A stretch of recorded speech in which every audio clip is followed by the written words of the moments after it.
The signal stopped at 3:14 in the morning. Bora was not supposed to be awake at that hour. She had a cot in the back room of the monitoring station, and she was supposed to be sleeping on it. But she had a habit of waking up in the middle of the night and walking back to her desk, pulling up the beacon grid, and just looking at it. She had done it for 3 years. Nothing ever happened. The little green dots on the screen just blinked quietly, one after another, all across the outer colonies, like stars that had agreed to check in regularly. So when she walked back to her desk that night and saw that 14 of those green dots had gone dark, she stood very still for a moment. She thought maybe her screen had glitched. She tapped it. She refreshed the signal feed. She walked to the secondary terminal across the room and pulled the same grid up there. The dots were still dark, all 14 of them, all from the same location, all gone within 40 seconds of each other.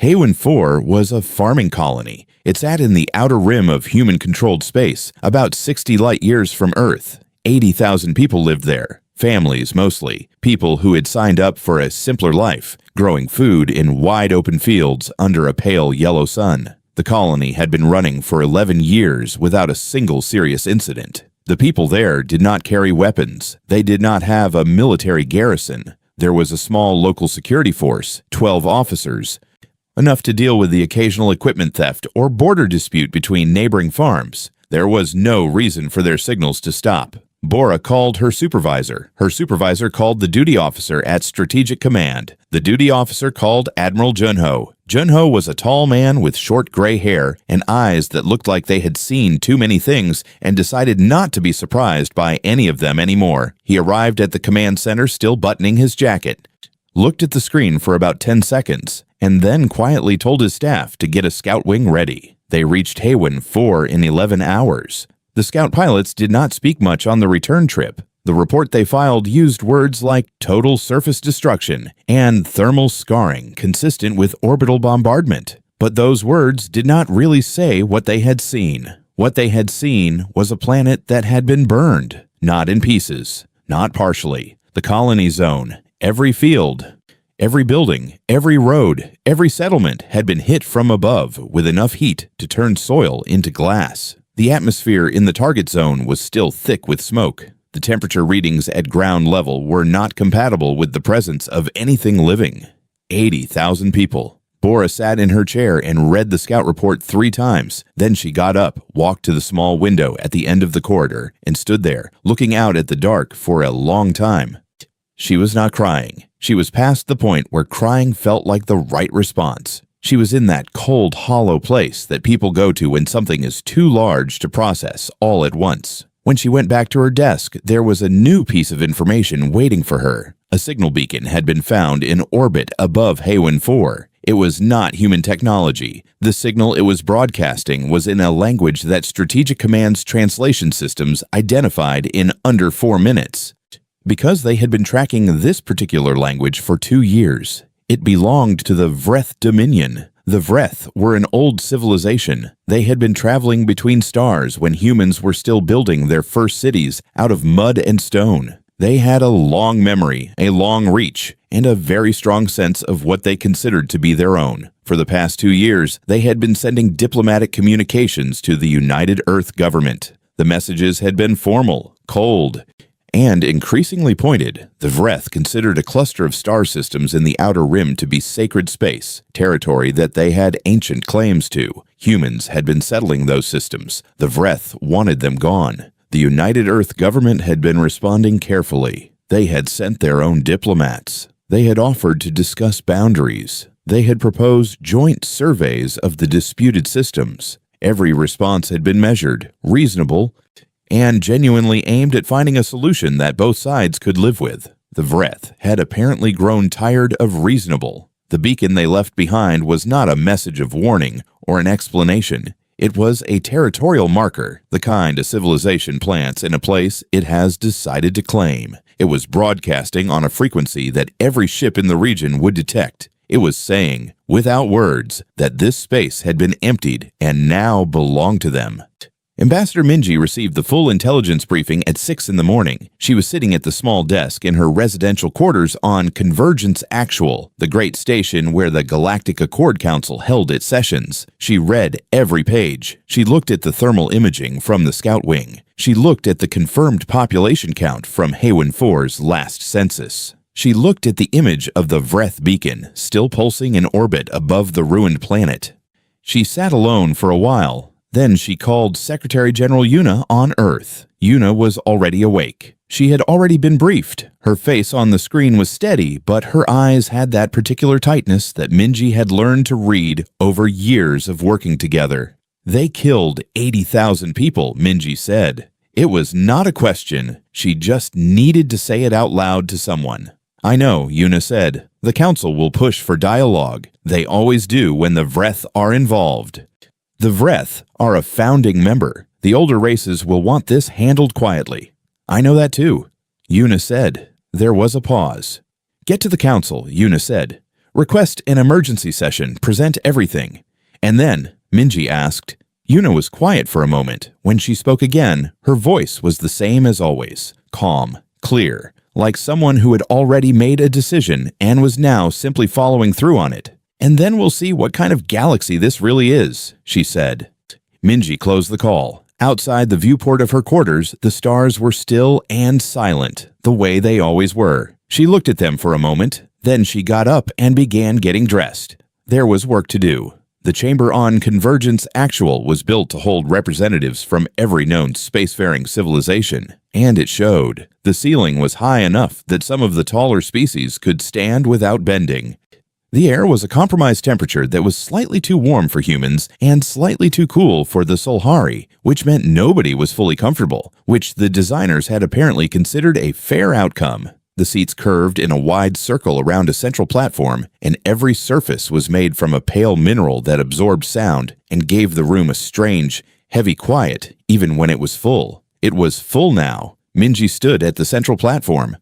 She had been doing this for 6 years, representing humanity in this chamber, and she had learned not to show nerves. She stood straight, her hands resting loosely on the edge of the platform, and she looked around the room once before she began. She presented everything. She started with the timeline, the last confirmed signal from HFY 4, the 40-second window in which all 14 beacons went dark, the Scout Wing's arrival 11 hours later. She played the thermal imaging on the chamber's main display screen and let it run without commentary. The council watched in silence as the footage moved across the surface of the ruined planet. The glass-smooth soil, the dark sky still heavy with smoke, the absence of anything that had once been alive. Then she showed them the beacon. She let the translation of its broadcast message appear on screen. It was short. It stated, in the formal territorial language of the Vreth Dominion, that the space designated as HFY 4 and its surrounding orbital zone was hereby claimed as Vreth sovereign territory, and that all non-Vreth presence was to be considered an act of aggression. Minji turned off the display. She told them that 80,000 humans had lived on that planet. She gave their names. Not all of them, there were too many for that, but she had prepared a list of 216, chosen at random from the colony census, and she read them aloud, one by one. In a steady voice. It took several minutes. The chamber was very quiet the entire time. When she finished, she waited. The Solhari elder was the first to speak. He was old by any standard, older than the human space program itself, and he spoke slowly, with the careful precision of someone who had spent centuries choosing his words. He expressed, on behalf of his people, sorrow for the loss of life. He acknowledged that the destruction of HFY 4 was a tragedy. He used that word several times, tragedy. Then he said that the Vreth Dominion was a founding member of the Galactic Accord, that they had ancient territorial claims in the region that predated human expansion by several hundred years, that the situation, while deeply unfortunate, had to be understood in its full historical context, that the path forward required careful, structured dialogue, that humanity, as a young civilization, would benefit greatly from the guidance of more experienced voices in navigating this kind of complex dispute. He recommended a joint mediation committee. He recommended a temporary human withdrawal from the contested systems pending a formal review of territorial rights. He recommended patience. Minji listened to all of it without changing her expression. Then the representative from the Dolori Federation spoke. They said much the same things in different words. Then the representative from the Keth Assembly spoke, and they too agreed that dialogue was essential, that escalation would serve no one, that humanity should allow the Council to handle this through proper channels. One by one, the representatives of older and more established civilizations took turns explaining, in very reasonable voices, why humanity should accept what had been done to it and wait quietly for the Council to decide what came next. Through all of it, the Vreth ambassador sat in his section of the chamber and did not say a single word. He was a tall creature, multi-limbed, with a broad, flat head and compound eyes that picked up light across a wider spectrum than human eyes could manage. He sat completely still and watched Minji with those unblinking eyes, and he said nothing, because there was nothing he needed to say. The Council was already doing what he needed it to do. Minji was transmitting everything back to Earth in real time. In the Strategic Command Center, Secretary General Yuna sat at the head of a long table with Admiral Junho standing to her right and Colonel Tae-Soo standing 2 steps behind him. They watched the session on a large display screen. Tae-Soo had his arms crossed. He had not uncrossed them since the session began. Junho had his hands behind his back and was watching the Vreth ambassador with the same expression he used when calculating the range of an enemy weapon system. Yuna watched the Solhari elder finish his 3rd recommendation for patience and did not move for a long moment. Then she pulled a small tablet toward her and typed a message. It was not long. She read it over once, changed one word, read it again, and sent it to Minji. On Convergence Actual, Minji felt her earpiece vibrate. She glanced down at the small screen embedded in the platform in front of her. She read what Yuna had written. She looked up. The current speaker, a representative from a civilization whose name translated roughly as the Gathered People, was midway through a suggestion about forming a subcommittee to review the historical record of territorial claims in the Outer Rim. Minji waited for them to finish. It was a courtesy she chose to extend, though she was no longer sure why. When the chamber fell quiet again, she reached out and set aside the prepared diplomatic notes she had brought with her. The pages made a small, final sound as she placed them face down on the platform. She had prepared those notes for a negotiation. She was no longer here for a negotiation. She looked around the room once more, at the alien faces watching her, at the Vreth ambassador with his still compound eyes, at the pale mineral walls that absorbed sound and gave the room its heavy quiet. She thought about a planet with glass-smooth soil and a sky full of smoke. She took a breath, and she began to speak. She did not raise her voice. That was the first thing people remembered afterward when they talked about what happened in the chamber that day. They remembered that she had spoken the way someone speaks when they have already decided something, when the decision is behind them and what is in front of them is simply the doing of it. There was no anger in her voice. There was no grief, or at least none that showed. There was just a kind of weight.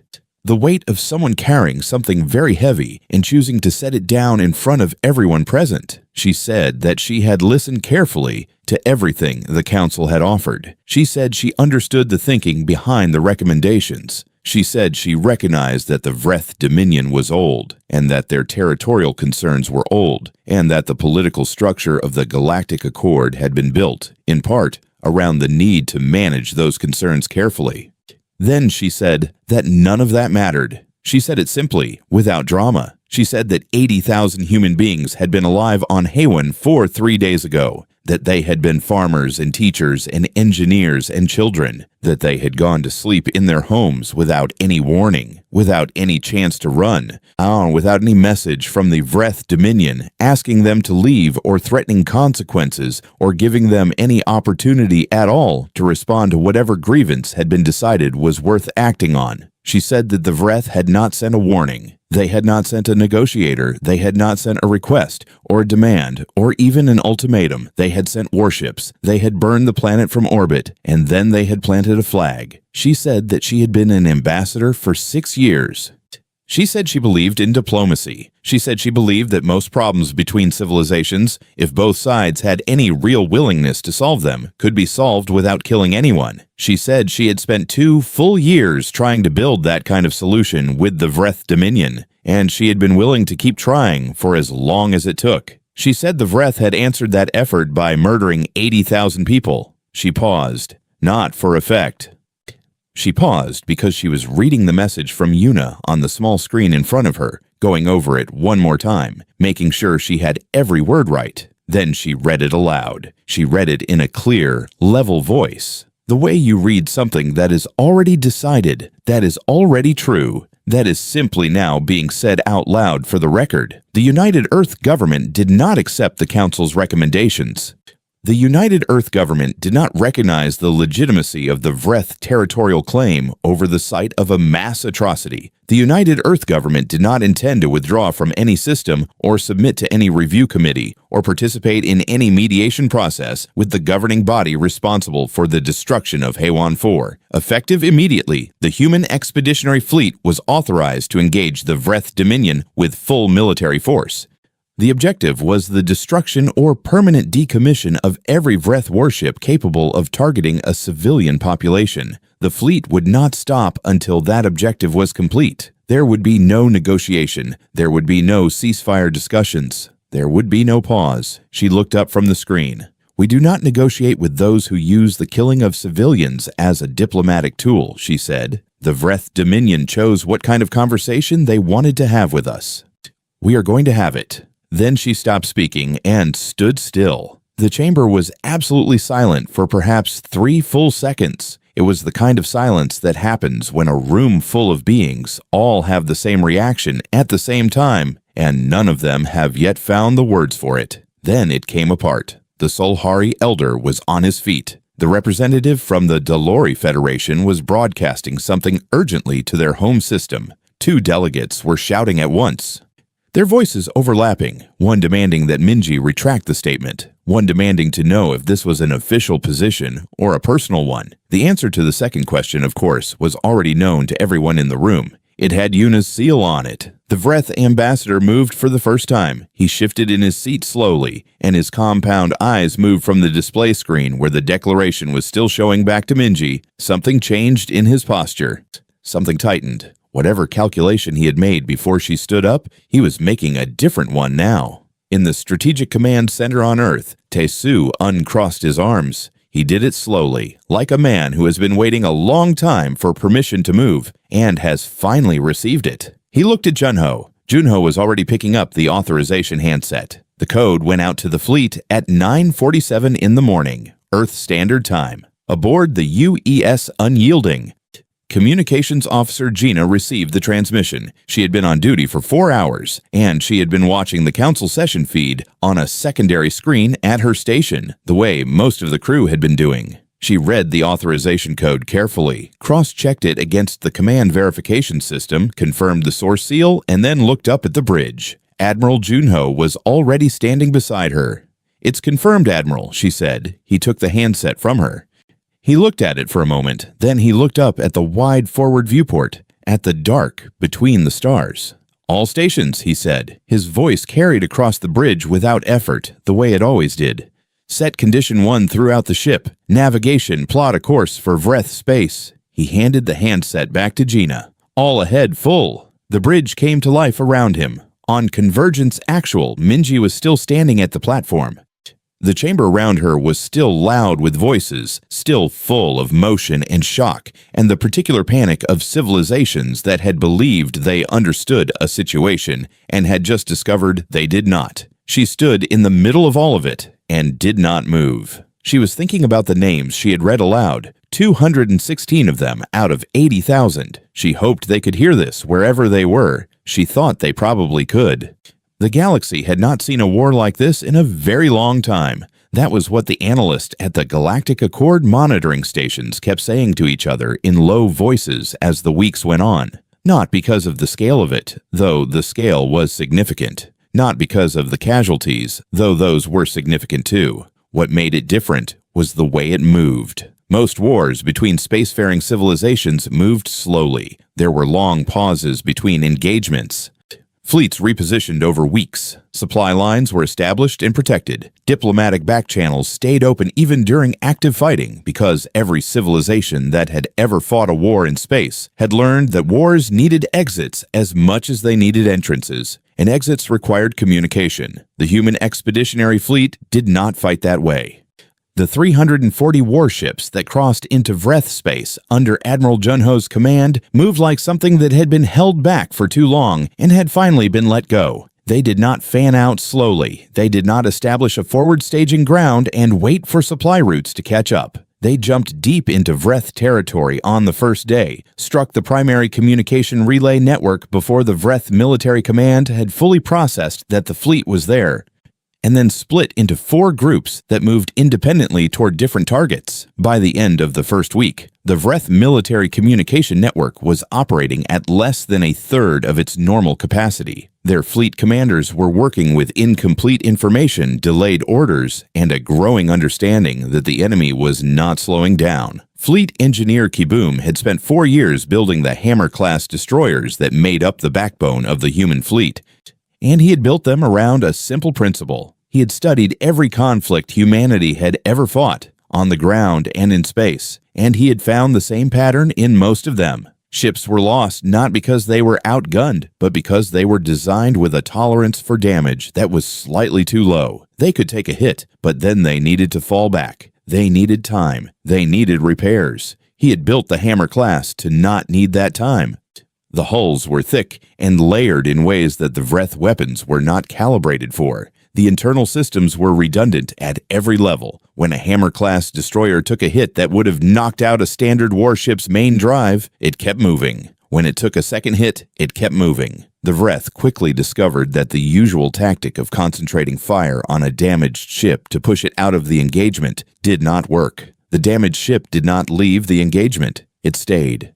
It kept firing. The Vreth fleet commanders began calling them something in their own language that translated roughly as the ships that don't stop. It was not meant as a compliment. The Vreth were not weak. They had been a spacefaring military civilization for 800 years, and they knew how to fight. Their dreadnoughts were massive, heavily armed, and crewed by soldiers who had trained their entire lives. In the early engagements, they landed hits. They drew human blood.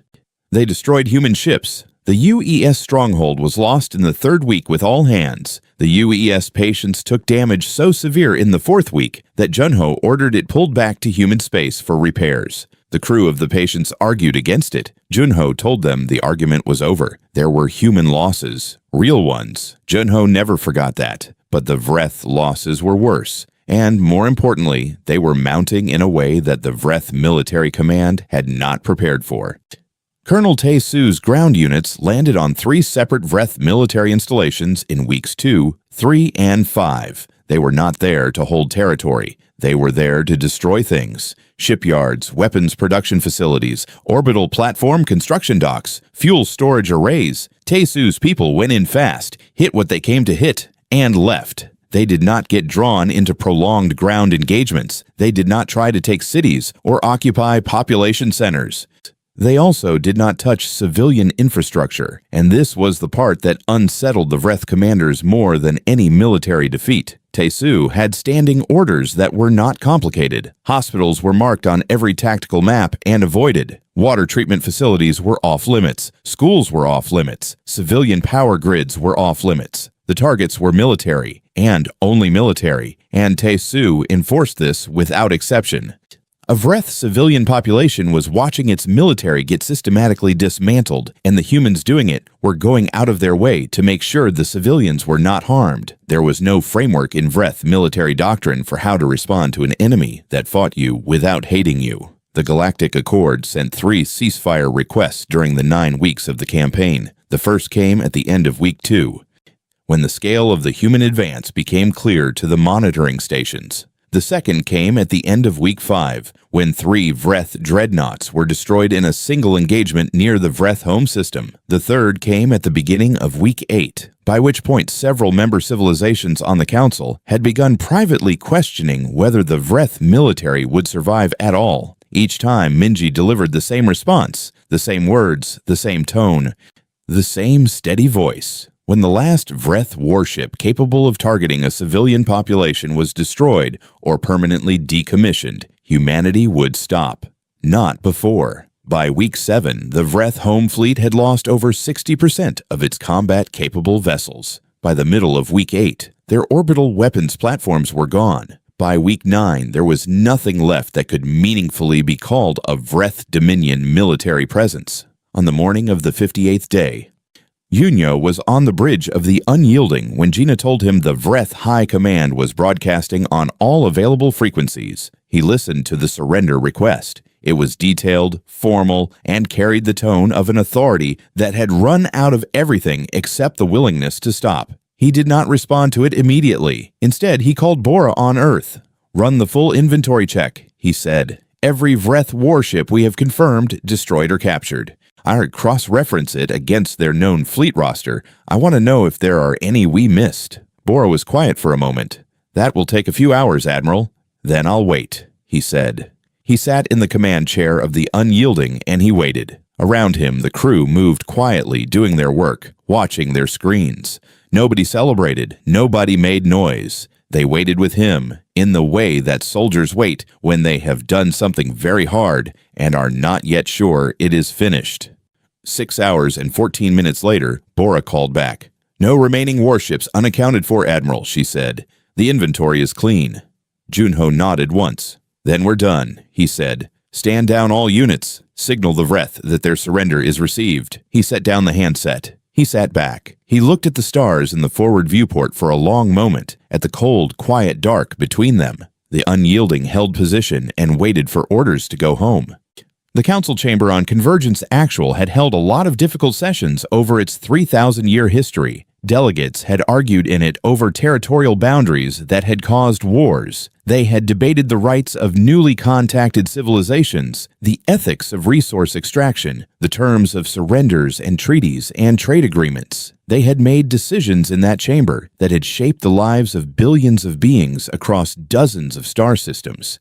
But none of the beings currently sitting in it could remember a session that felt like this one. Minji walked in and took her seat. She did not look nervous. She did not look triumphant. She looked the same way she had looked for the past 9 weeks, which was like someone who had made a decision and was now simply continuing to live inside it. The chamber was full. Every seat taken, every civilization that held membership in the Accord represented, but it was quiet.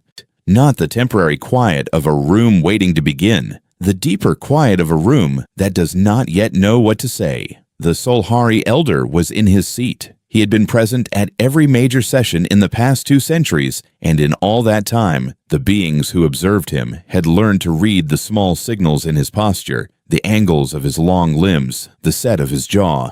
He was very still now. His eyes were on Minji. His expression was the expression of someone trying to understand something that his existing framework could not quite contain. He was not alone in that. The representative from the Dalori Federation was watching Minji with a careful, measuring look. The Keth Assembly delegates were quiet in a way that suggested they had been having a very serious conversation before they walked in. The newer member civilizations, the ones who had joined the Accord within the last century, were watching with wide, alert eyes. The Vreth ambassador was not present. The seat his delegation had occupied for hundreds of years was empty. That absence was its own statement. Minji stood at the central platform. She looked around the room once, the way she always did before she spoke. Then she presented Earth's terms. She was brief. She spoke clearly and without extra words. She said that the United Earth government was not seeking territory from the Vreth Dominion. It was not seeking reparations. It was not seeking to install any kind of oversight authority over the Vreth civilian government. The lives of Vreth citizens were not something humanity considered acceptable targets, and that position did not change based on what the Vreth military had done. 3 things were required. The first was the permanent decommission of Vreth offensive fleet capacity, not their entire military. Their ability to conduct offensive operations against civilian populations, that specific capability had to go and had to stay gone, confirmed by independent inspectors. The second was an independent compliance commission made up of representatives chosen by the council rather than by humanity to oversee and verify that the first condition remained in place going forward. The third condition was the one that changed the temperature in the room. Minji said that the Galactic Accord's official historical record was required to contain a formal entry stating that the colony of HFY 4, home to 80,000 human civilians, was destroyed by the Vreth Dominion in a deliberate act of mass killing against a non-military population, with no prior warning and no opportunity for evacuation. Not an incident, not a tragedy, not a disputed territorial action, a deliberate act of mass killing. She said the record needed to say what it was. The room was very quiet when she finished. Then the Solhari elder asked in his careful, precise voice whether humanity understood the political weight of the language it was requesting, whether the implications for the Vreth's standing in the Accord had been considered, whether there might be value in less specific language that still acknowledged the loss of life. Minji looked at him for a moment. With respect, she said, "We are not interested in language that allows what happened to be described as anything other than what it was. 80,000 people are dead. The record should say how and why." The elder did not respond immediately. He sat with the silence for a few seconds, and in those few seconds, something seemed to shift in him. Not resistance, something older and more complicated than resistance. The kind of shift that happens in a very long-lived being when a new understanding arrives and has to settle into a place among all the old ones. On Earth, in the Strategic Command Center, Yuna was watching the session on the main screen. Junho was in the room, sitting now instead of standing, which was the only visible sign that the past 9 weeks had cost him anything. Bora was there too, standing quietly at the back of the room with a cup of tea she had not yet drunk. They watched the chamber on Convergence Actual go through what it was going through. Yuna said nothing. She sat with her hands folded on the table and she watched. The vote when it came was unanimous. Every condition was accepted. Every term was agreed to. The language of the historical record entry was accepted exactly as Minji had stated it, without alteration, and filed into the Accord's permanent archive at 2:31 in the afternoon, Council Standard Time. When the session ended and the delegates began to leave the chamber, Minji stayed at the platform for a moment. She did not move immediately. She just stood there, in the room that was slowly emptying, in the heavy quiet that the pale mineral walls always held. She thought about what had just happened, not the terms, not the vote, not the strategic implications that analysts would spend years writing about. She thought about the entry in the archive, about the 80,000 names that were now attached to a record that said, clearly and permanently, what had been done to them and who had done it. It was a small thing in some ways. Words in a file. They did not bring anyone back. But the galaxy had a long memory. Civilizations that lived for thousands of years read their histories the way humans read their own. What was written in the Accord's record stayed written. It would be read by species not yet spacefaring. It would be cited in arguments not yet had. It would exist long after everyone in that chamber today was gone. It would say what it was. Yuna turned off the screen and sat for a moment in the quiet of the command center. Then she looked at Junho. "Go home," she said. "Get some rest. All of you." Junho nodded once. He stood, put on his jacket, and walked toward the door. At the threshold, he stopped and looked back at the now dark screen. "They'll remember this," he said. Not proudly. Just as a fact. "Yes," Yuna said. "They will." He left. Bora followed.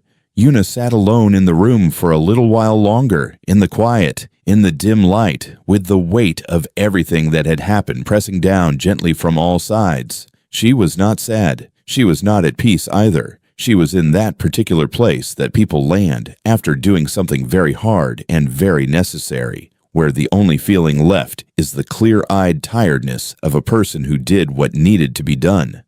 Outside the windows of the Strategic Command Center, Earth turned slowly in the dark, the way it always had and always would, carrying its people with it, moving through a galaxy that was, as of today, a little bit clearer about what those people were. They were reasonable, Minji had said. They always had been. They simply asked that others be reasonable in return. And now the galaxy understood what happened when that request was ignored.